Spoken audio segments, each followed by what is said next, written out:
So, here she is in all of her glory. It's a 1972 Barth, which, judging by the stickers and paint scheme, somebody used this as a Florida Gators tailgate party mobile, I'm assuming. So the whole thing, all here, drive lines here. It's got dual rear axles, 30 feet long. I have not really investigated too much into the compartments other than to find out I purchased the wrong battery, so I went and got the correct battery. All right, back here we have, this would be the kitchen space, which has already been taken out. Then we have a pretty big bathroom right here. Here's our hallway. Going back to the bedrooms, there's a built-in fridge, which obviously doesn't work. So let's go in the bathroom here. Got a pretty big walk-in shower. Decent size area for toilets and everything. The roof is kind of falling in, but that's fine. This thing is basically an aluminum mobile home with wheels. Easy structure to revamp into what you need. Here's our rear living area. We've got a couple bunks here. It can turn into a full bed if need. A little nightstand. We got nice windows to look outside. Storage up top. We have our roof units for AC and floor unit for heat. And let me cruise through here. Let's get up to where the engine is again. And I'm going to throw a battery in this thing. I've already confirmed it is not seized. So we're going to throw a battery in it. And I got keys. We have an ignition. And pour some gas down the carburetor and see if this thing barks off. All right, we got the old Super Start Eco Max-ness in the battery tray. Getting ready to put the terminals on. Everything under here looks pretty solid. This thing doesn't have much, or if not any, rust on it. I have not checked the oil yet. As a matter of fact, let's do that now. Make sure it's got oil in it. Such a long dipstick. Oh my gosh, look how long the dipstick is. And yeah, there's some oil in her. Looks pretty clean. Let's get that back in there. All right, the battery is now hooked up. We need to go look for fires real quick before we could try anything else. I'm assuming there's another battery bank for the inside bits, so nothing in here should be energized. That should be purely a battery for starting. So I'm going to give it a minute or two and see if I see any fires or smell anything. And then we'll try to pour some gas in that thing and get it going.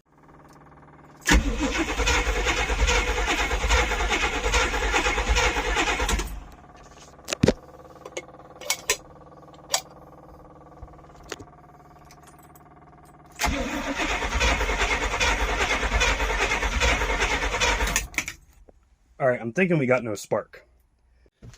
All right, so we found another cap and coil and everything from another vehicle out here at the yard, and I threw it on. I guess wish us luck, right? Maybe I shouldn't stand right here. I don't know. Let's send it. Oh, oh really?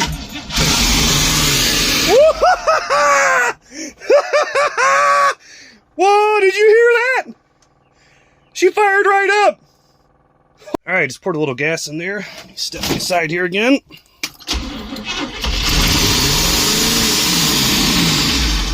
It looks like the throttle was just maxed out.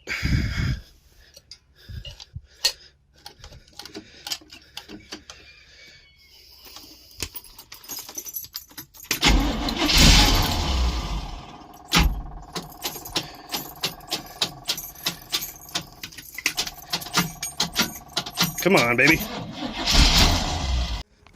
All right, so now that we got it running, I'm going to see if I can get it to stay running. According to the gauge, it's full of fuel. I highly doubt that. I was thinking, I want to check and see what the status is of this right here. So I need to find me a little screwdriver and pop that fuel filter off and see what's going on there. All right, I got the battery hooked back up. I'm going to turn the key on. Oh, that's lit up. That's interesting. I don't hear the fuel pump. That might be a good thing. I'm going to try and turn the key and see if we get a starter.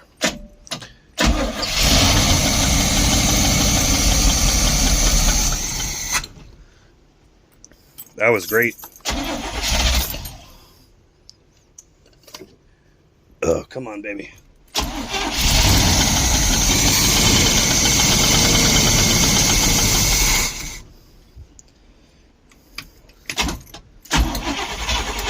Oh! Fuck, we got fire! Fire! Oh.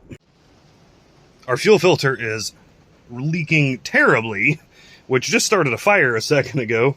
And I don't want that again because I had to pour almost my entire beer out just to put that fire out because, you know, I'm working here without a fire extinguisher like a professional. So I need to get a new fuel filter. I need to cut this hose back too because the hose is messed up and leaking, and probably a couple new clamps. So I'm gonna back up here and grab a fuel filter and cut this hose and then re-clamp this with new clamps and go from there. All right, got a new fuel filter on there, some clampies. Let's try again without making fire. Look at the fuel coming in. Excellent.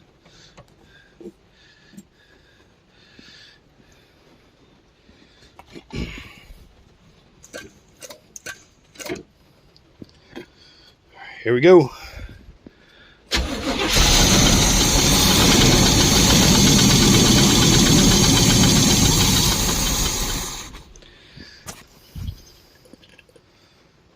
Keep getting her fuel, baby.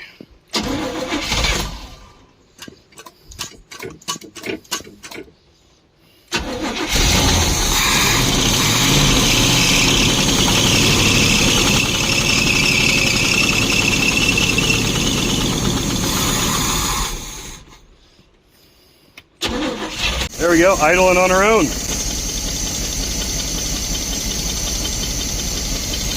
There it is right there, boys. I think that nominates the victory beer.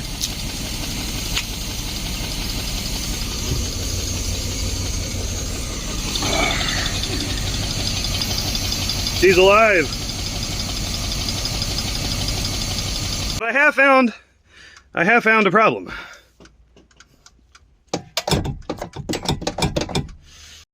There be no brakes on this beast. So our current quick update here is I have poured brake fluid in the master cylinder. The master cylinder was dead empty.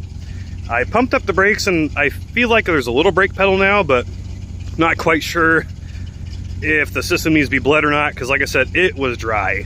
And then I also checked the coolant. It's got coolant in it, and I kind of halfway got the temperature gauge working, and it is starting to build temperature, so I'm going to wait for it to get hot, and then I need to check the transmission fluid, because I tried just popping it into gear and the thing didn't even move.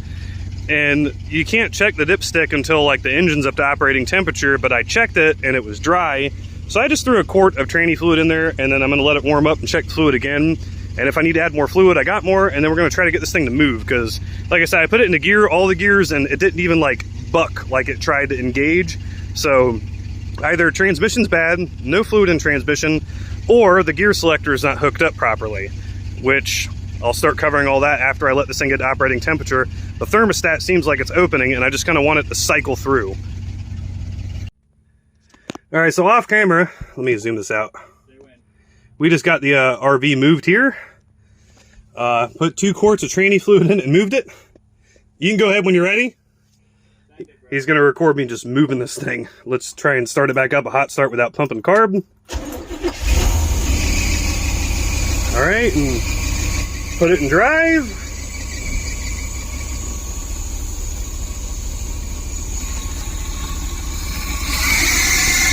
Oh, the wheel's so hard to turn.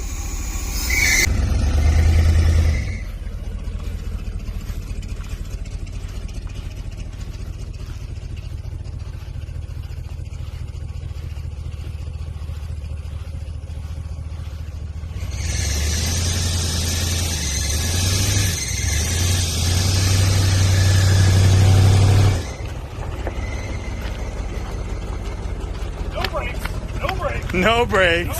Nope. Hey. That is where she used to sit, and currently back up, move around, and here she is. Still pretty much no brakes. They're more of a help keeping you stopped at about a mile an hour. Other than that, it moved.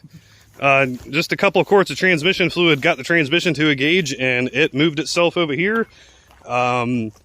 So I guess I need to further investigate the brakes, which is going to be much easier now that it's on this patch, and figure out why brakes aren't engaging. I think I'm just going to try to bleed them at first because, like I said, the master cylinder was straight up empty. So if there's air in the lines, then I'm obviously not going to get fluid down there without bleeding. So I might try that, but this thing has moved under its own power for the first time in like 13 to 15 years. So, bam! I know, beautiful glass headlights.